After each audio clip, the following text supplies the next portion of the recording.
మీకుండే ఎటువంటి గ్రహ బాధలైనా గృహ బాధలైనా శాశ్వత పరిష్కారం కోసం సంప్రదించండి శ్రీనివాస జ్యోతిషాలయ. సార్ నమస్తే. నమస్తే. ఇది ఒక విచిత్రమైన కేసు అని చెప్పొచ్చు. అంటే ఒక కేరళ అబ్బాయి అలాగే కర్ణాటక అమ్మాయి తన లవర్ని డిటోనేటర్ అనే లోట్లో పెట్టి చంపేయడం అన్నది చాలా ఇప్పటి వరకు ఎప్పుడు జరగలేదని చెప్పొచ్చు.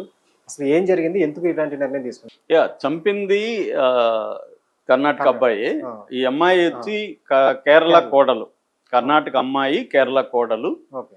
సో నేను విషయం చెప్తాను, చెప్పి నాకు అర్థమవుతుంది. ఉమ్. అంటే కేరళలో కన్నూరు జిల్లా అని ఉంటుంది. ఈ కన్నూరు జిల్లాకి కర్ణాటక దగ్గరగా ఉంటుంది. మైసూరు డిస్ట్రిక్ట్ బార్డర్ దగ్గర 75 కిలోమీటర్స్ దూరంలో ఉంటుంది అనమాట ఈ కన్నూరు జిల్లా ప్లేస్. ఓకే. ఈ కన్నూరు జిల్లాలో పడియార్ అనే ఒక ఏరియాలో కేసీ సుమతి అనే ఒక ఆవిడ ఉంది. వాళ్ళ హస్బెండ్ లేడు. ఆమెకి 2 మగపిల్లలు, సూరజ్ అండ్ సుభాష్. మామూలుగా ఏంటంటే ఈ ఏరియాలో, ఈ కేరళ ఈ కన్నూరు జిల్లాకు సంబంధించిన ఈ పడయారు ఏరియాలో అబ్బాయిలకి పెళ్లిళ్ళు అవ్వడం చాలా కష్టం. ఎందుకంటే అక్కడ అమ్మాయిలు తక్కువ ఉన్నారు, అబ్బాయిలు ఎక్కువ ఉన్నారు. అందుకని వాళ్ళు ఏం చేస్తున్నారంటే బార్డర్లో ఉండే కర్ణాటక సాలిగ్రామ ఆ ప్రాంతం ఉంటుంది అనమాట. అక్కడ అమ్మాయిల్ని తీసుకెళ్ళి పెళ్లిళ్ళు చేసుకుంటున్నారు. భాష వేరైనా కులం వేరైనా పట్టించుకోవట్లేదు, అమ్మాయి దొరికితే చాలు అన్నట్టుగా ఉన్నారు. ఎక్కువగా అక్కడ లేబర్ ఎక్కువ ఉంటారు. లోవర్ క్లాసెస్ వాళ్ళు వచ్చి ఇక్కడ లోవర్ క్లాసెస్ అమ్మాయిల్ని పెళ్లిళ్ళు చేసుకోవడం అనేది ఎక్కువగా ఈ మధ్య జరుగుతుంది. అక్కడ కొన్ని ఊర్లలో గ్రామ పంచాయతీ వాళ్ళే పెళ్లి పెద్దలుగా యాక్ట్ చేస్తున్నారు. అంటే వాళ్లే పెళ్లి సంబంధాలు చూడడం వాళ్లే చేస్తున్నారు అనమాట. అలాగా ఈమె సుమతి అనే ఆవిడకి 2 మగపిల్లలు కదా. సుభాష్ అనే అబ్బాయి, అతను డ్రైవర్ గా ఉంటున్నాడు. ఈ డ్రైవర్ కి పిల్లని ఇలాగే పంచాయతీ ఎతికి పెట్టితే కర్ణాటకలో మైసూరు జిల్లాలో సాలిగ్రామ్ అనే ప్లేస్ దగ్గరలో బిల్లికెరె అనే ఒక ఊర్లో దర్శిత అనే ఒక అమ్మాయితో 3.5 సంవత్సరం క్రితం పెళ్లి చేశారు. ఈ సుభాష్కి పెళ్ళయింది. పెళ్ళైనా కొంతకాలం కాపురం చేశాడు. వాళ్ళకు ఒక పాప పుట్టింది. ఇతను దుబాయ్లో జాబ్ వస్తే కమర్షియల్ డ్రైవర్, పెద్ద ట్రక్కులు, బస్సులు అలాంటివి దుబాయ్లో వస్తే ఇతను దుబాయ్కి వెళ్ళిపోయాడు. ఈ అమ్మాయిని ఇంట్లో వదిలేసి వెళ్ళిపోయాడు. ఇంట్లో ఈ అమ్మాయి, అత్తగారు, మరిది సూరజ్ ఉన్నారు. వీళ్ళిద్దరూ అక్కడ గ్రానైట్ క్వారీలో పనిచేస్తారు. ఈ అబ్బాయి వాళ్ళ తల్లి ఇద్దరు. మొన్న ఏమైందంటే ఫ్రైడే వీళ్ళిద్దరూ పనికి వెళ్ళిపోయారు. తెల్లారితో తల్లి కొడుకు పనికి వెళ్ళిపోయారు. కోడలు మనవరాలు ఇంట్లో ఉంది. ఈవినింగ్ 4కి వచ్చారు. రిటర్న్ వస్తే ఏమీ లేదు, దర్శిత లేదు, వాళ్ళ కూతురు పాప కూడా లేదు. ఏమైందని ఫోన్లు చేస్తే ఫోన్లు కలవలేదు. సరే వాళ్ళ ఇంటికి చేశారు. బెల్లికెరలో దర్శిత వాళ్ళ అమ్మగారి ఇంటికి ఫోన్లు చేస్తే మా దగ్గరికి వస్తానని బయలుదేరినట్టుంది, దారిలో ఉన్నట్టుంది, వస్తుంది అని చెప్పారు. సరేలే అక్కడికి వెళ్ళింది కదా అనుకుని వీళ్ళు సైలెంట్గా మామూలుగా ఉండిపోయారు. అయితే నైట్ ఎప్పుడు ఆమె ఇంట్లో బీరువా దేనికో తెరిస్తే బీరువాలో 30 సవర్ల బంగారు, 10 లక్షల డబ్బులు మిస్ అయినాయి.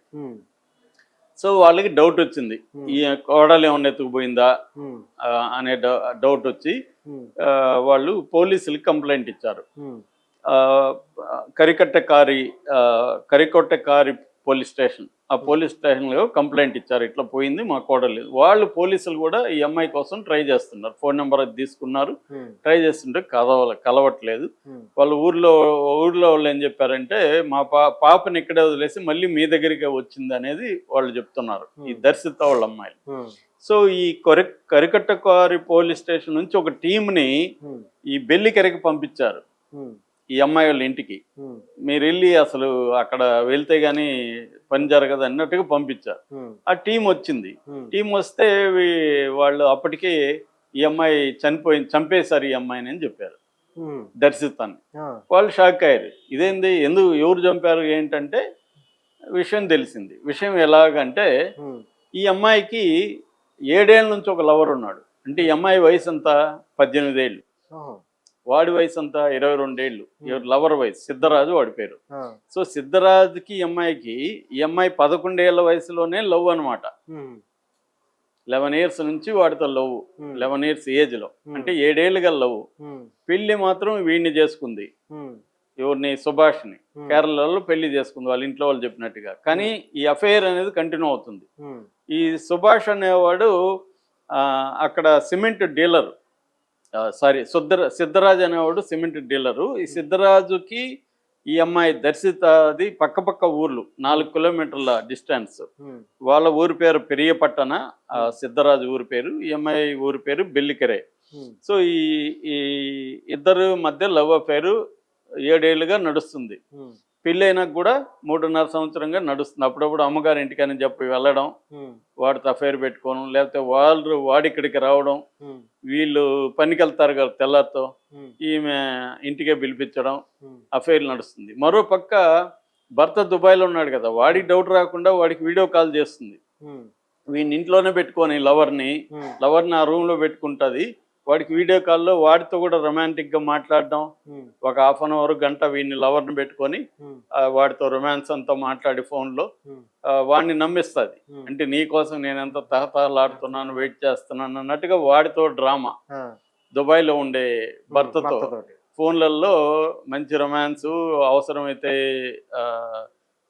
ఈ హార్ట్ ఇవన్నీ చేస్తుంది వీడిని పక్కన పెట్టుకొని. తర్వాత వాడిని నమ్మించినాక వీడితో రొమాన్స్. ఇలాగా అమ్మాయి కంటిన్యూ చేస్తుంది అనమాట. భర్త కూడా నమ్మాడు, ఎందుకంటే ఈ అమ్మాయి నా కోసమే, ఈ అమ్మాయి మాటలంతా అలాగే ఉంటాయి, నీకోసం ఎమోషనల్ డ్రామా చేయడం, నువ్వు నా కళ్ళకు వచ్చావు, నిన్ను మిస్ అవుతున్నాను అని భర్తతో వాడిని నమ్మిస్తుంది.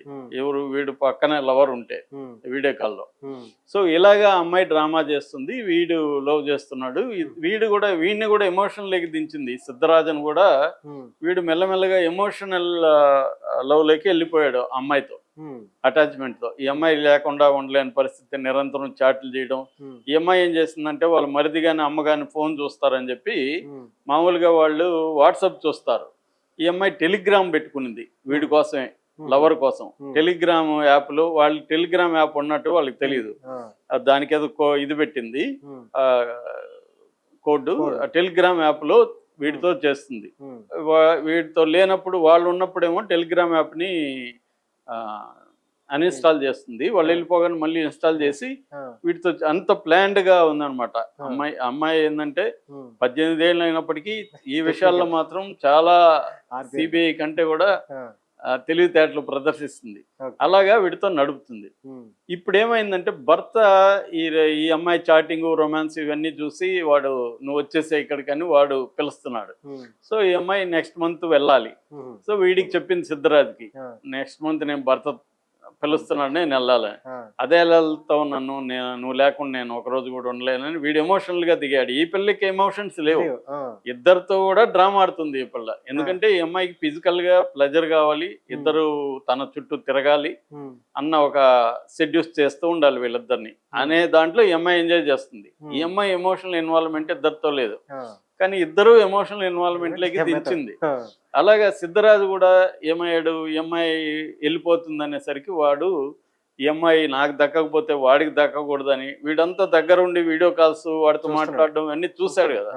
ఈ అమ్మాయి యాక్ట్ చేస్తుందని వీడికి చెప్తుంది, కానీ అయినా కూడా ఇంట్లో మాట్లాడడం, రొమాన్స్ అంతా మాట్లాడడం అది వీడికి ఇబ్బందిగానే ఉంది.